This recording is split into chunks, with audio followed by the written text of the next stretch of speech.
திருவாக்கும் செய்கருமம் கைகூட்டும் செஞ்சொல் பெருவாக்கும் பீடும் பெருக்கும் உருவாக்கும் ஆதலால் வானோரும்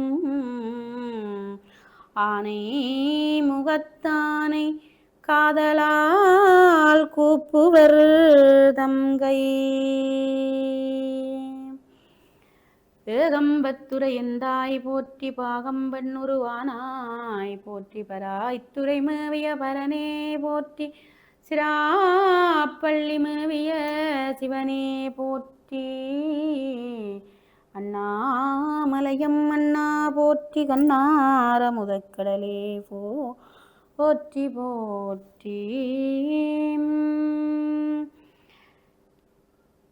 கடந்த சில பதிவுகளிலே ஆன்மீகம் அறிவோம் நிகழ்வினூடாக சிவனடியார் பெருமக்கள் அனைவரையும் சந்திக்கின்ற பொழுது காஞ்சிபுரம் மாநகரத்தின் சிறப்பினையும், காஞ்சி மாநகரிலே அந்த கழுவாய் படலத்திலே உமையவள் எம்பெருமானுடைய திருக்கண்களை புதைத்த கண்புதைத்த படலத்திலே இருந்து எம்பிராட்டி அதன் விளைவாக ஏற்பட்ட துன்பத்தினாலே வருந்தி பெருமானுடைய ஆணை ஏற்று மகாமேருமலைக்கு சென்று பஞ்சாக்கினி நடுவிலே தவம் செய்தமை பற்றி நாங்கள் பார்த்திருந்தோம்.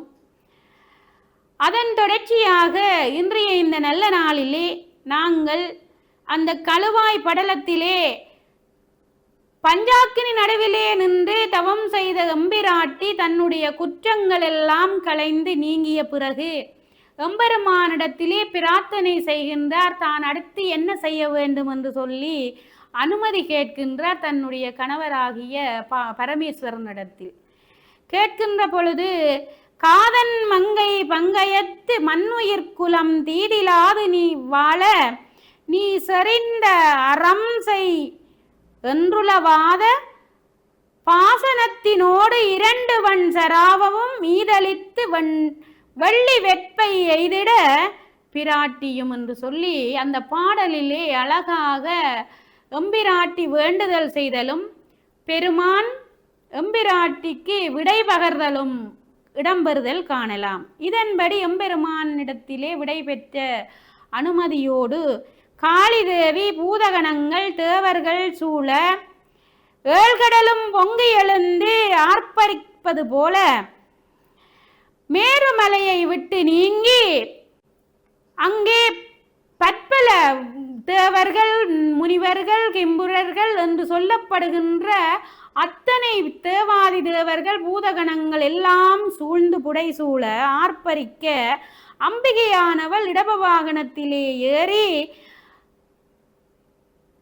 காஞ்சி மாநகரத்தை நோக்கி புறப்பட்டு வருகின்றார்.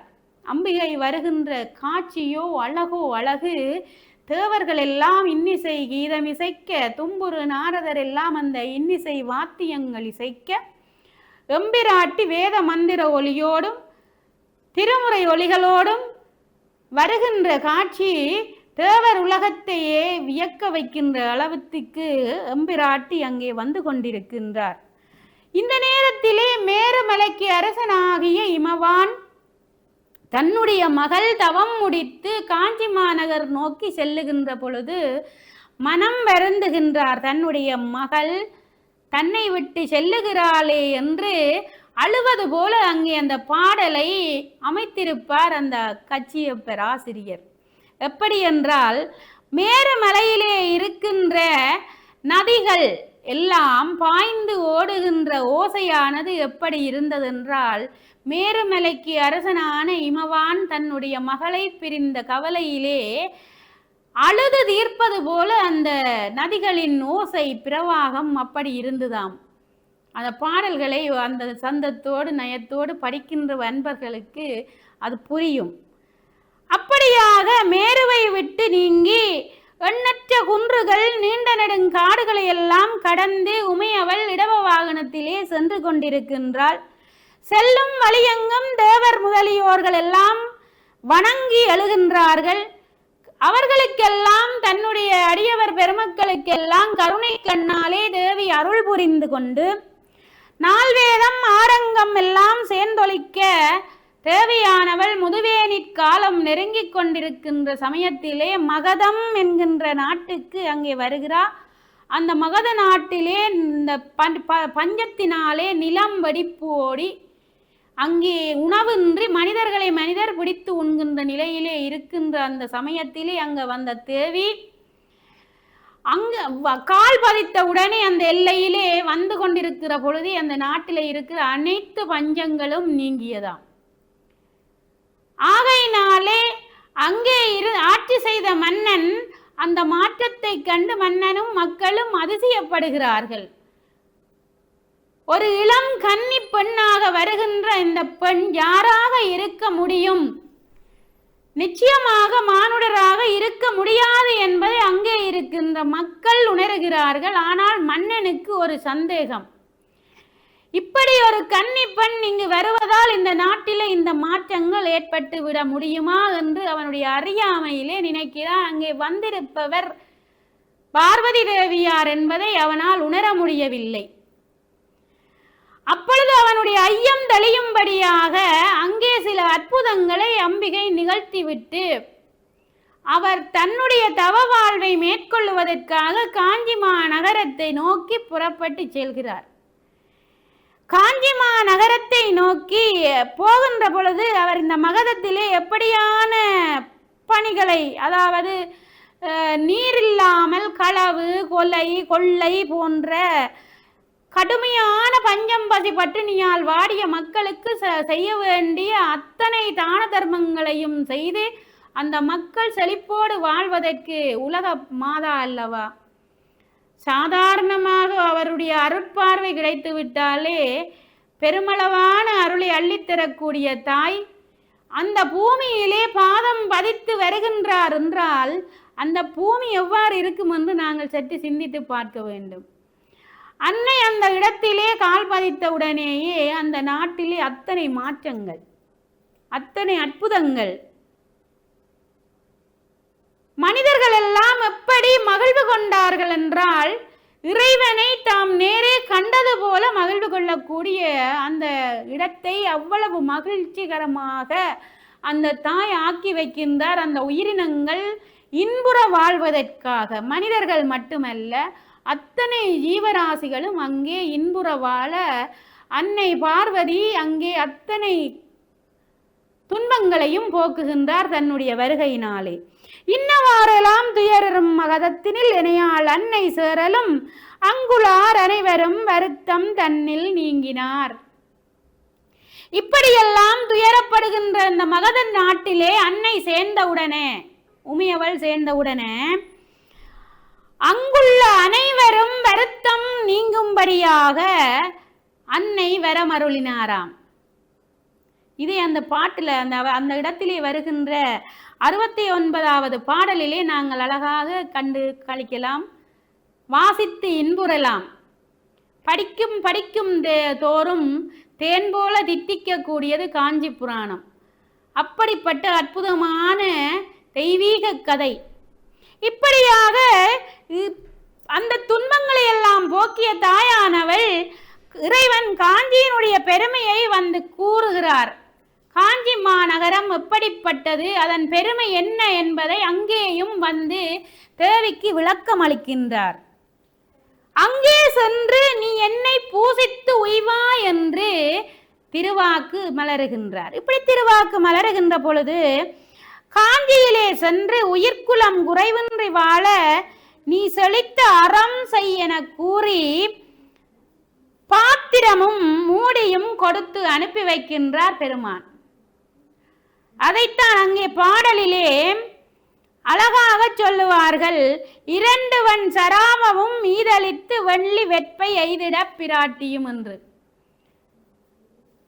அப்ப இந்த ஒரு சிறிய பாத்திரம், அதற்கு ஒரு மூடி கொடுத்து பெருமான் அற்புதமாக நீ போய் அங்க காஞ்சிமா நகரத்துல இருக்கிற அத்தனை ஈவராசிகளும் நலம் பெறும்படியாக நீ நல்லறங்களை செய்ய வேண்டும் என்று சொல்லி நல்லறம் செய்வதோடு அங்கே இருந்து என்னை பிரார்த்தனை செய், தவம் செய் என்று சொல்லி பெருமான் பணித்தருளுகிறார். பாருங்கள், ஒரு சிறிய தவறு, ஆனால் எவ்வளவு பெரிய தியாகத்தை அன்னையார் செய்ய வேண்டி இருக்கிறது என்று பாருங்கள். அப்படிப்பட்ட தவத்தை அவர் செய்வதற்கு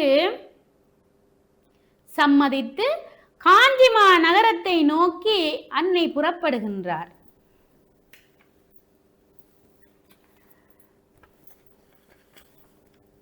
இப்படி புறப்பட்டவர் அங்கே காஞ்சிமா நகரத்துக்கு வருகின்றார். வந்து அந்த அற்புதமான இடத்தை கண்ணார கண்டு பெருமானை மனதார நினைந்து அந்த இடத்திலே ஒரு மணல் லிங்கம் ஒன்றை அமைத்துக் கொள்கிறார். தான் பூசிப்பதற்கு வேண்டிய அந்த இடத்தை தயாரித்து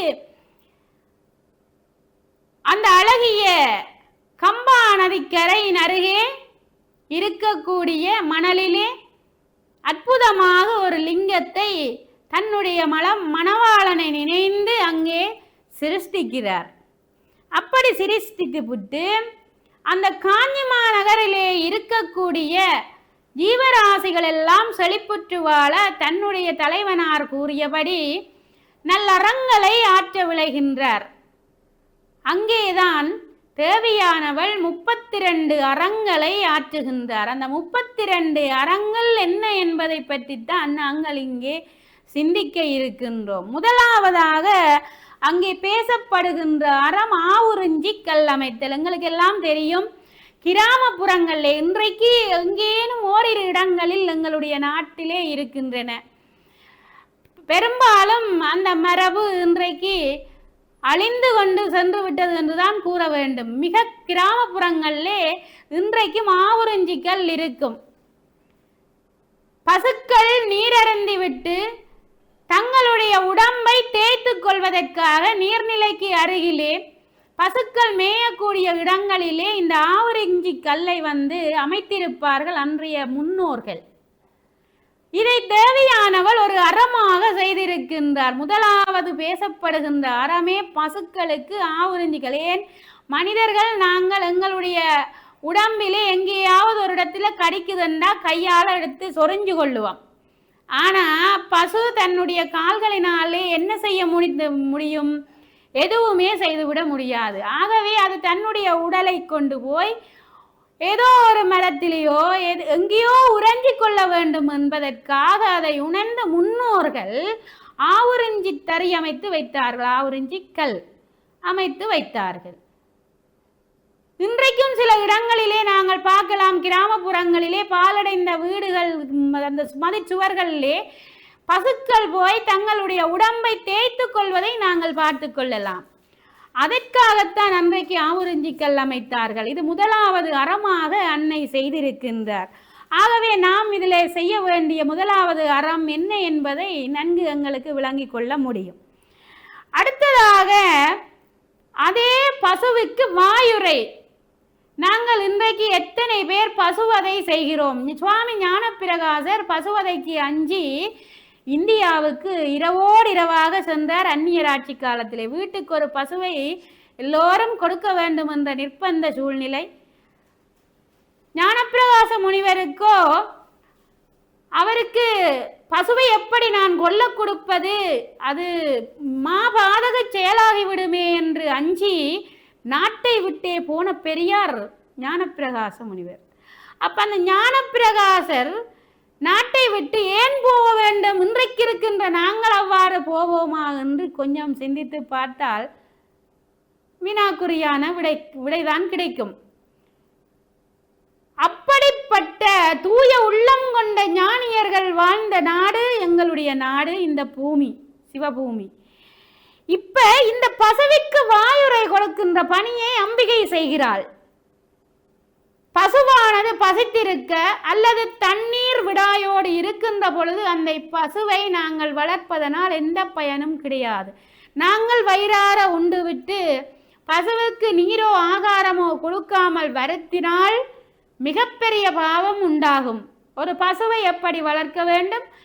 கோசாலை எப்படி அமைக்க வேண்டும், அவற்றை எப்படி பராமரிக்க வேண்டும், கோசாலைக்குள்ளே சண்டாளர் முதலியவர்கள் கூட, அதாவது களவு கொலை செய்கிறவன் கூட கால் பதிக்க கூடாதென்று எங்களுடைய சைவத்தின் காவலர் ஆறுமுக நாவலர் தன்னுடைய நூலிலே பாலபாடத்திலே எழுதியிருக்கின்றார். இன்றைக்கு நாங்கள் அப்படித்தான் வாழ்கிறோமா என்று சற்று நாங்கள் காஞ்சி புராணத்தோடு ஒப்பிட்டு, அம்பிகை ஆனவள் செய்த அறத்தோடு ஒப்பிட்டு சிந்திக்க வேண்டி இருக்கிறது. இன்றைக்கு எத்தனை பேர் நாங்கள் பசுவை கொன்று தின்று கொண்டிருக்கின்றோம்.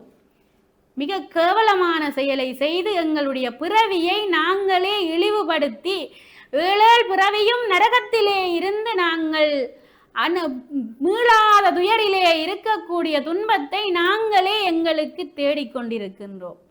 அன்றைக்கு அன்னையானவள் பசுக்களுக்காக பாருங்கள் ஆவுறிஞ்சிக்கல் அமைத்து வாயுரை கொடுக்கிறார், உணவு கொடுக்கிறார். இரண்டாவது அறம். மூன்றாவது அறம் என்னவென்றால் துறந்தோர்க்கு உணவு தருதல். அதாவது துறந்தோர் என்றால் யார்? முற்றும் துறந்த முழு ஞானிகள். அதாவது இருவகை பற்றினையும் இம்மை மறுமை பற்றுக்களை துறந்தவர்கள். அவர்கள் முத்தியையும் விரும்ப மாட்டார்கள், இவ்வுலக இன்பங்களையும் விரும்ப மாட்டார்கள். முத்தியையும் விரும்ப மாட்டார்கள், இவ்வுலக இன்பங்களையும் விரும்ப மாட்டார்கள். இம்மை மறுமை உலக பற்றுக்களை எல்லாம் துறந்த ஞானிகள். அவர்கள் சதா எப்பொழுதும் சிவனையே சிந்தித்திருக்கக்கூடிய துறவிகள். அப்படிப்பட்ட துறவிகளுக்கு உணவு தருதலை ஒரு முக்கியமான அறமாக எங்களுக்கு அம்பிகையானவள் செய்து காட்டியிருக்கிறாள். இன்றைக்கு எங்களுடைய பிள்ளைகளிலே எத்தனை பேருக்கு துறவிகளை பேண வேண்டும், காக்க வேண்டும், அவர்களுக்கு வணக்கம் செலுத்த வேண்டும், அவர்களை எப்படி வழிபாடு செய்து மரியாதையோடு வரவேற்க வேண்டும் என்பதை நாம் எல்லாம் சொல்லிக் கொடுக்கிறோம் என்றால் மிக அரிதாகவே தான் இருக்கின்றோம். அப்படிப்பட்ட அந்த துறவு வாழ்க்கையில் இருக்கக்கூடிய துறவியர்களுக்கு அறம் செய்கின்றார் அம்பிகை. அடுத்ததை நாங்கள் பார்த்தோம் என்றால் மக வளர்த்தல் என்கின்ற அறத்தை அம்பிகை செய்கின்றாள். மக வளர்த்தல் என்றால் பிள்ளை வளர்க்கிறது ஒரு பெரிய வேலையா என்று நீங்க சிந்திக்க கூடும். எல்லா அம்மாக்களும் குழந்தைகளை பெற்று வளர்த்து பிள்ளையை வளர்க்கிறார்கள் தானே, அதையே அம்பிகை செய்து காட்ட வேண்டும் என்று எண்ணம் தோன்றலாம்.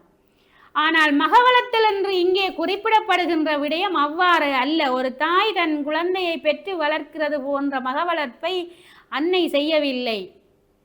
தாயின்றி தந்தையின்றி யாருமே இன்றி, தாய் தந்தை முதலிய எவரும் இன்றி, அந்த குழந்தை பிறந்த பொழுதே பாலருந்த கூட தாய் தந்தை இன்றி இருந்த நிலையில, அதாவது குழந்தை பிறந்தவுடனே சில சமயங்கள்ல இன்றைக்கும் நடக்கிற சம்பவம், வைத்தியசாலையிலும் சரி வீட்டிலும் சரி, முந்தி காலங்களில் எல்லாம் வீட்டில குழந்தை பிரசவம் நிகழும். அநேகமாக குழந்தைகள் வீட்டிலே தான் பிரசவம் நடக்கும். இன்றைக்கு இந்த நவீன யுகத்திலே எத்தனையோ வசதிகள் வந்து விட்டது. அப்ப வைத்தியசாலைக்கு நாங்கள் சென்று விடுவோம். அப்படி இருக்கக்கூடிய சூழ்நிலையிலே கூட எத்தனையோ தாய்மார்கள் இறப்பு என்கின்ற ஒரு நிலையை எய்துவது உண்டு. அப்படிப்பட்ட குழந்தைகளுக்கு அம்பிகையானவள் பாலூட்டி வளர்க்கின்ற அந்த மக வளர்ப்பு என்கின்ற பெரிய ஒரு அறத்தை செய்து காட்டியிருக்கின்றார். இன்றைக்கும் பல இடங்களிலே நீங்கள் பார்த்தா தெரியும், சில அம்மாமார்களுக்கு குழந்தை பிறந்தால் குழந்தைக்கு பால் கொடுக்க முடியாது, சில நோய்கள் இருக்கும், பல்வேறு பல காரணங்கள் இருக்கும். அந்த சூழ்நிலையிலே தயாள குணம் கொண்ட பேரன்பு கருணை மிக்க சில தாய்மார்கள், இன்னொருவர் புறத்தியார் தானே, அவர் யாரோ எவரோ என்ற எந்த ஒரு கபட எண்ணங்களும் இல்லாமல் தூய மனதோடு அந்த குழந்தை பசியால் தவிக்கக்கூடாது என்பதை எண்ணி தங்களுடைய பாலை கிண்ணத்திலே கறந்து கொடுக்கின்ற எத்தனையோ தாய்மார்கள் இன்றைக்கும் நம் மண்ணிலே இந்த உலகத்திலே இருக்கத்தான் செய்கிறார்கள். அப்படிப்பட்ட ஒரு மக வளர்ப்பு என்கின்ற பெரிய அறத்தை அன்னையானவள் செய்து காட்டியிருக்கின்றாள்.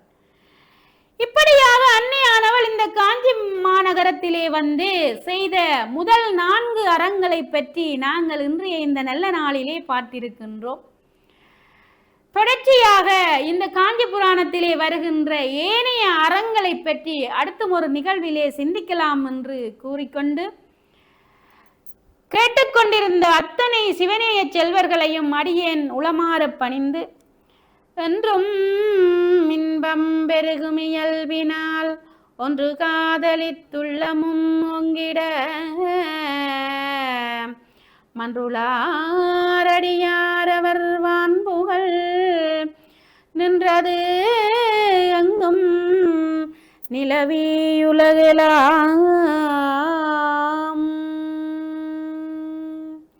திருச்சிற்றம்பலம்.